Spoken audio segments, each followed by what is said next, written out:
Hello' everyone, good morning. আৰু এটা নতুন ভিডিঅ'লৈ আহিলোঁ। আজি বেলেগ এটা বিষয়ত কথা পাতিম। আপোনালোকে ভিডিঅ'টো চাব, স্কিপ নকৰিব। কমচে কম আজিৰ ভিডিঅ'টো স্কিপ নকৰিব। গুৰুত্বপূৰ্ণ এটা বিষয়ত কথা পাতিম। তো ভিডিঅ'টো আৰম্ভ কৰাৰ আগত মই আকৌ ৰিকুৱেষ্ট কৰিছোঁ, চেনেলটো ছাবস্ক্ৰাইব কৰি দিব, লাইক কৰিব, শ্বেয়াৰ কৰিব ভিডিঅ'টো। তো বলক ভিডিঅ' আৰম্ভ কৰোঁ।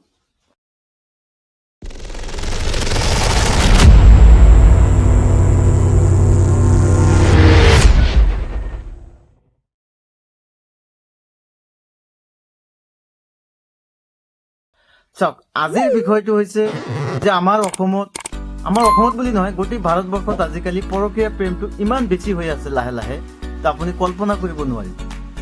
তো সেই পৰকীয়া প্ৰেমটো কিয় বেছি হৈ আছে, আপুনি ইয়াৰ পৰা কেনেকৈ হাৰি যাব পাৰিব, সেই বিষয়ে অলপ কথা পাতিম। চাওক, আপুনি বিয়া পাতিছে, বিয়া পতাৰ পিছত আপোনাৰ পত্নী কৈ আছে মোৰ এটা মোবাইল লাগে, মোবাইল কিনি দিছে। ভাল কথা, মোবাইল চলাই আছে, সকলো মানুহে বিচাৰে যে মই এটা মোবাইল চলাম, তো আপুনিও কিনি দিছে। মোবাইল কিনি দিয়াৰ পিছত আপোনাৰ পত্নী কি কৰিছে, ইনষ্টাগ্ৰামৰ কাৰণে ভিডিঅ' বনাই আছে, ফেচবুকৰ কাৰণে ভিডিঅ' বনাই আছে। আপুনি কি কৰি আছে, মোবাইলৰ কেমেৰা ধৰি আছে।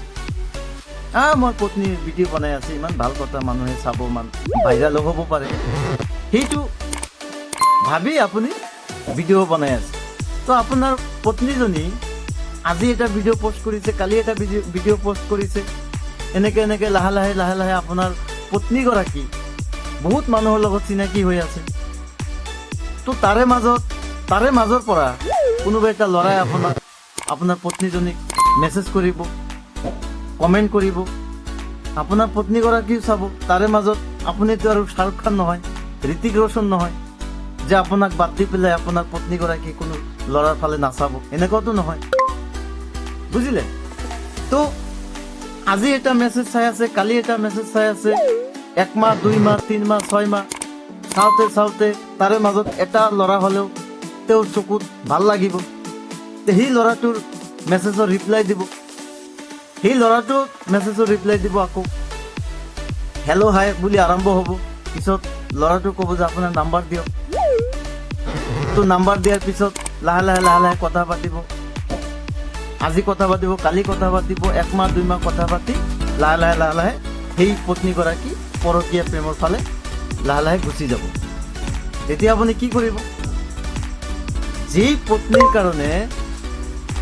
পত্নীৰ কাৰণে আপুনি ইমান কষ্ট কৰি আছে, দিন হাজিৰা কৰি আছে, সৰু সুৰা চাকৰি কৰি আছে আপোনাৰ ফেমিলিটো মেইনটেইন কৰাৰ কাৰণে, তাৰপিছত যদি আপোনাৰ পত্নীগৰাকী যদি বেলেগ ল'ৰাৰ লগত কথা পাতে, বেলেগ ল'ৰাৰ লগত যদি পৰকীয়া বেয়া সম্পৰ্ক কৰে, আপোনাৰ মনটো কেনেকুৱা লাগিব? ইয়াতকৈ লাজৰ কথা আৰু হ'ব পাৰেনে? সেইকাৰণে আপুনি আপোনাৰ পত্নীক মোবাইল কিনি দিয়ক, ভাল কথা। সকলোৱে মানুহে বিচাৰে যে মই এটা মোবাইল চলাম, তো আপোনাৰ পত্নীয়েও বিচাৰিব পাৰে, দিয়ক মোবাইল, ভাল কথা। কিন্তু আপুনি অলপ সজাগ থাকিব যে আপোনাৰ পত্নীগৰাকী কাৰ লগত কথা পাতি আছে, কাক মেছেজ কৰি আছে, মোবাইলটো মাজে মাজে চেক কৰিব, কি কথা পাতি আছে, কিয় কথা পাতি আছে, এই ল'ৰাটোৰ লগত আপোনাৰ পত্নীগৰাকীৰ সম্পৰ্ক কি, সেইটো অলপ আপুনি চাব। তো সেইকাৰণে আপোনাক মই ৰিকুৱেষ্ট কৰিম, আপোনাৰ পত্নীক আপুনি মোবাইল দিয়ক, কিন্তু আপুনি মাজে মাজে সেই মোবাইলটো চেক কৰিব যে মোবাইলটোত কাৰ মেছেজ আহি আছে, কি মেছেজ আহি আছে, আপোনাৰ পত্নী কি ৰিপ্লাই দি আছে, সেই ল'ৰাটো কি মেছেজ কৰি আছে, এইবিলাক অলপ আপুনি সজাগ থাকিব, আপুনি অলপ চাব। তাৰপিছত পত্নী এজন যেতিয়া বিয়া হোৱাৰ পিছত আপোনাৰ আৰু ভিডিঅ' বনাবলৈ কি কাম?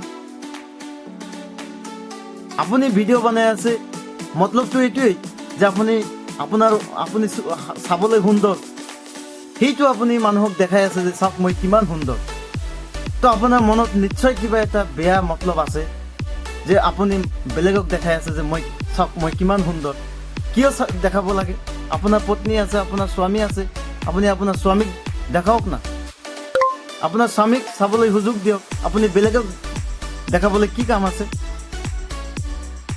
তো সেইকাৰণে যদি আপোনাৰ পত্নী মোবাইলৰ কাৰণে যদি আপোনাৰ সংসাৰটো এৰি থৈ গুচি যাব বিচাৰে, তেনেহ'লে আপুনি যাবলৈ দিয়ক।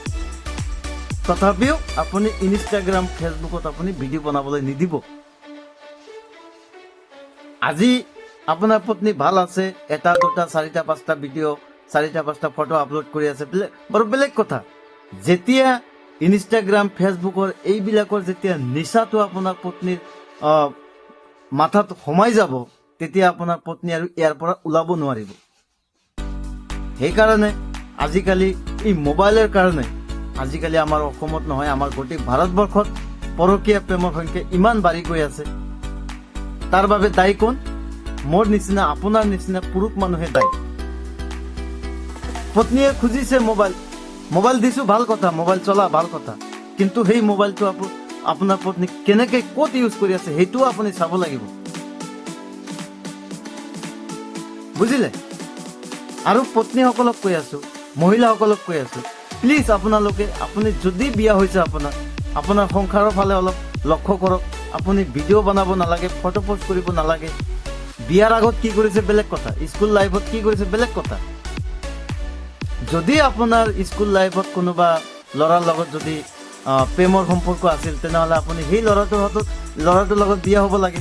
আপুনি কিয় বেলেগ এটা ল'ৰাৰ লাইফটো ধ্বংস কৰিবলৈ আহিছে? সেইকাৰণে মহিলাসকলক মই বিশেষকৈ অনুৰোধ জনাইছোঁ যে আপোনালোকে যদি সংসাৰ কৰাৰ ইচ্ছা আছে, তেনেহ'লে ভালকৈ সংসাৰ কৰক। যদি ইচ্ছা নাই, আপুনি গুচি যাব পাৰে। মিছামিছি এটা মানুহৰ লাইফ ধ্বংস কৰিবলৈ দৰকাৰ নাই। তো আজি ভিডিঅ'টো ইমানেই শেষ কৰিছোঁ। আপোনালোকে কথাখিনি অলপ চিন্তা কৰিব। মোৰ কথাটো যদি সঁচা হয়, তেনেহ'লে কমেণ্ট বক্সত আপোনাৰ মতামত জনাবলৈ নাপাহৰিব। আপোনালোকে ছাপোৰ্ট কৰক। মই ইউটিউবত টকা পইচা ইনকাম কৰিবলৈ অহা নাই, কাৰণ আমাৰ ইমান সৌভাগ্য নহ'ব। আজিকালি ইউটিউবত ইমান আগবাঢ়ি যাৱাটো সম্ভৱ নহয়। আগৰ দিনত যিবিলাক ডাঙৰ ডাঙৰ ইউটিউব সেইবিলাকতো গ'ল, কিন্তু আমাৰ নিচিনা সৰু সুৰা ইউটিউবাৰ ইমান ডাঙৰ ডাঙৰ সপোন দেখি লাভ নাই। মই জাষ্ট আপোনালোকৰ লগত মোৰ মনৰ যিবিলাক মোৰ মাইণ্ডত আহে, সেই কথাখিনি শ্বেয়াৰ কৰিবলৈ মই চেনেলটো খুলিছোঁ। তো আপোনালোকে যদি মোৰ ভিডিঅ' ভাল পায়, যদি ভাল লাগি আছে, তেনেহ'লে শ্বেয়াৰ কৰিব ভিডিঅ'টো আৰু চেনেলটো ছাবস্ক্ৰাইব কৰি দিব।